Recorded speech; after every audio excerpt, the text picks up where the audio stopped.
bem, estamos de volta com o programa Em Pauta, conversando nessa noite sobre nulidade matrimonial, direito canônico, claro, família. Estamos conversando e querendo cada vez mais, não é, ajudar aqui com a nossa reflexão, especialmente você que está aí do outro lado da tela, não é, talvez vivendo uma situação, quem sabe, dificultosa no seu matrimônio, quem sabe está vivendo uma segunda união ou terceira, não sei, enfim.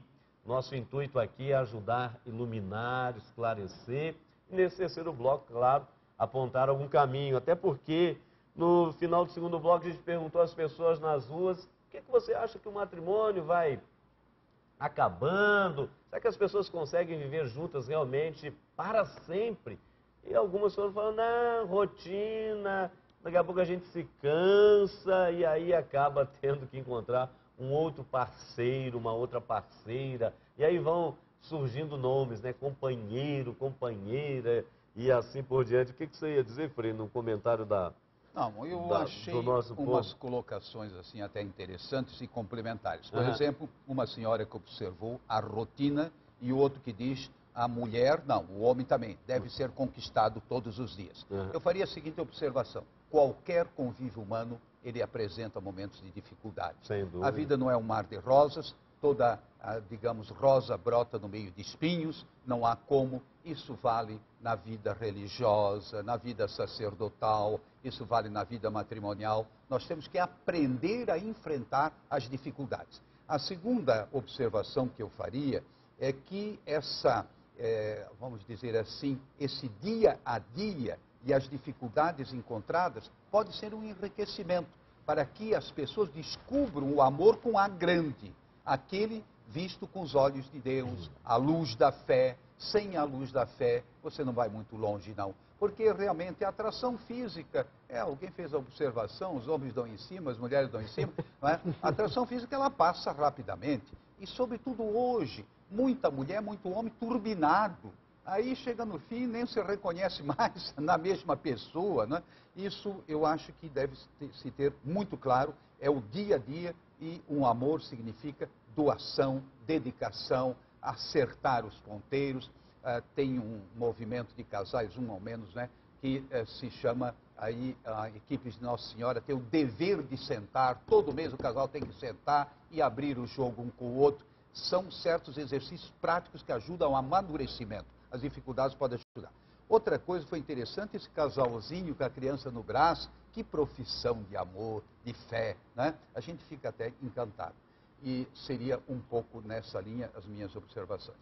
Tá certo, Frei. Agora, o professor gostaria de perguntar, por favor, porque certamente as pessoas estão nos acompanhando, talvez estejam vivendo uma situação de segunda união, ou estão até em vias de separação, já estão falando até em tribunal eclesiástico. A gente não quer que isso aconteça, obviamente, mas se for inevitável, quais seriam então assim os casos mais comuns que o senhor, com a sua experiência de muitos anos à frente do tribunal eclesiástico, acaba se deparando quando as pessoas acabam recorrendo ao tribunal para verificar se o seu matrimônio existiu ou não existiu? Quais seriam os casos mais comuns assim? Sim, esses casos existem, são recorrentes e a igreja, através do tribunal, está exatamente aí para ajudar nesses casos. O Frei Moço tem insistido muito na relação espinhosa, e este é um espinho grande, mas vale a pena lembrar que o espinho não machuca a rosa. Mesmo convivendo com os espinhos, é possível ter uma bela rosa e é possível ter uma bela família. E o tribunal quer ajudar exatamente a retirar os espinhos que machucam. Os casos recorrentes são aqueles que colocam condições até o dia do casamento. Só pode existir uma condição para que se exista um casamento verdadeiro: amor. Esta é a condição aceitável. Outras condições tornam imediatamente um matrimônio nulo. Pessoas que não têm conhecimento do que seja realmente um matrimônio, pessoas com incapacidade de compreender a grandeza do matrimônio. E isso acontece bastante, sobretudo no nosso Brasil, sobretudo no nosso estado, estado com situações rurais bastante presentes ainda. Então, essa falta de conhecimento. Por outro lado, um casamento obrigado. Alguém poderia perguntar, mas hoje, século XXI, ainda tem casamento obrigado? Alguém obriga alguém a se casar? Obriga. o pai que pega a filha que ficou grávida através de um namoro, ou casa ou sai de casa. Então, é uma situação de medo, é uma situação de violência, e isso é contemplado pelo Código de Direito Canônico, este medo. Quem se casa por medo, casa invalidamente. É um casamento nulo. E, às vezes as pessoas nos procuram nas paróquias preparar o processo de casamento. Ah, aconteceu, ficou grávida e tudo, mas a gente já ia casar mesmo. E tudo bem, mas se ela não tivesse ficado grávida, vocês iam casar agora? Ah, não, padre, a gente ia dar um tempo, terminar a faculdade, acabar de fazer isso, fazer aquilo. Então, são condições que vão acabando com o significado bonito do sacramento. E essas condições estão sempre presentes. Outro caso bastante comum é a simulação. A pessoa vai casar não querendo se casar. Na hora que o padre pergunta, você quer se casar? Ela diz sim, mas a cabeça e o coração estão gritando não. Então ela simula. Esta simulação é uma possibilidade de nulidade. São vários casos, esses são os mais recorrentes. Pois é, olha, sim, na sua colocação, talvez aproveitando o momento, chega alguém lá, não, a gente não iria casar logo. O que nós vamos dizer como sacerdotes? Então, por favor, espere. Espere. Né? A grande dificuldade, Frei, é que quando um rapaz e uma moça decidem que vão se casar, nem Jesus Cristo pessoalmente faz mudar de ideia. Mas eu consigo. E quando vão se separar também, é uma certeza, é uma força tão grande. Não, e tem gente, eu já ouvi casos assim, é muito interessante, porque a gente lida com isso aí, não é o tempo todo no ministério sacerdotal. As pessoas dizem, não, eu já paguei a ornamentação da igreja, já paguei flor, já paguei motorista, já paguei fotógrafo, já paguei filmador, eu já paguei... Não, vou casar. Quer dizer, é por causa do dinheiro que você vai então se prender? Não, não é por aí, né? Mas esse tipo de coisa infelizmente acontece. Infelizmente acontece. E é exatamente através do direito que nós não podemos dizer não. A pessoa tem o direito de se casar. Mesmo estando levada por motivos que não são os mais nobres, ela tem esse direito. Então a igreja não pode dizer, não, eu não faço o seu casamento. Não, eu não te dou a permissão para tal. A igreja tem que aceitar. Uma vez que são pessoas que estão habilitadas para tal, talvez não tão conscientes, mas habilitadas para tal, a igreja, pelo próprio direito, é obrigada a fazer esta união. Desde que dirima a dúvida, ou seja, que a pessoa seja levada a dizer, não, eu estou vendo aí a dificuldade, realmente a gente iria esperar, mas eu quero mesmo assumir, porque senão nem a igreja pode dizer sim. Né? E acontecem casos que dão certo. Tá certo. Agora, ô padre, ainda uma questão curiosa que o pessoal em casa com certeza tem, até porque isso já me perguntaram muitas vezes, e a gente aproveita então aqui para partilhar com você que está nos acompanhando. As pessoas dizem, mas ir ao tribunal é muito longe, são muito poucos, é muito custoso, não é? O que dizer nessa questão? Me parece que nos últimos anos, a igreja, claro, sempre atenta aos seus filhos, aos seus fiéis, parece que aumentou o número de tribunais. Por outro lado, a questão dos custos que as pessoas reclamam, até acho que a igreja faz comércio com isso. Não é por aí, quer dizer, são aqueles custos que normalmente se decorrem num processo. Uma palavrinha nisso, por favor, padre. Com certeza. Bom, um processo realmente tem o seu custo. Atualmente, poderíamos dizer, nas duas instâncias, um processo custa o equivalente a 3 salários mínimos. Isto é dividido enquanto o processo vai acontecendo. Isto pode ser reduzido de acordo com a dificuldade das pessoas, e isto pode ser inteiramente gratuito, dependendo de cada condição. Não é por questão financeira que as pessoas vão deixar de ter o seu processo analisado, julgado, para recomeçar a vida. Não. Qualquer dúvida, pode procurar qualquer tribunal. Digo pelo nosso, vivemos essa experiência, autorizados pelo nosso arcebispo de fazer desta forma, e também é uma prerrogativa do direito. As pessoas que não têm condições vão receber todo o trabalho igualmente, sem nenhum custo. Portanto, essa desculpa cai por terra. Pode nos procurar de alguma forma temos condições de ajudá-los. Por outro lado, o número de tribunais nos últimos anos, que as pessoas também comentavam que era muito difícil. Eu moro aqui no interior, o tribunal é só lá não sei aonde, não sei o que. Quer dizer, esse número também já aumentou nos últimos anos? O número de tribunais aumentou e existe uma ajuda entre os tribunais de que as pessoas não precisam se locomover, o tribunal vai até elas. Normalmente, se as pessoas moram numa cidade diferente, eu tenho assim, preciso de algumas testemunhas, mas as minhas testemunhas moram no interior, padre. Como é que eu faço? Elas precisam vir aqui? Não.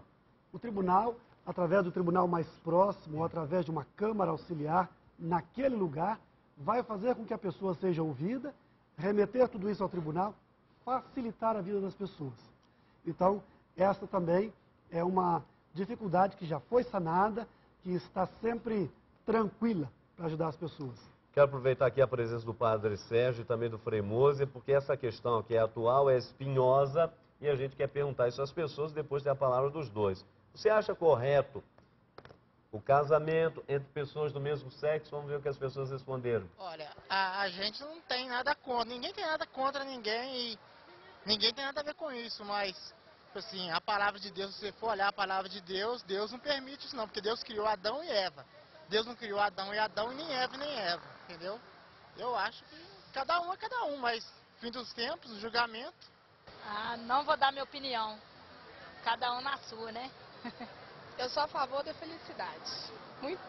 Eu não tenho nada contra e eu acho super legal. As pessoas têm direito de ser felizes.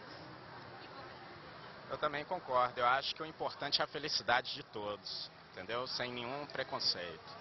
Eu, no exemplo, eu sigo o que tem na palavra de Deus, entendeu?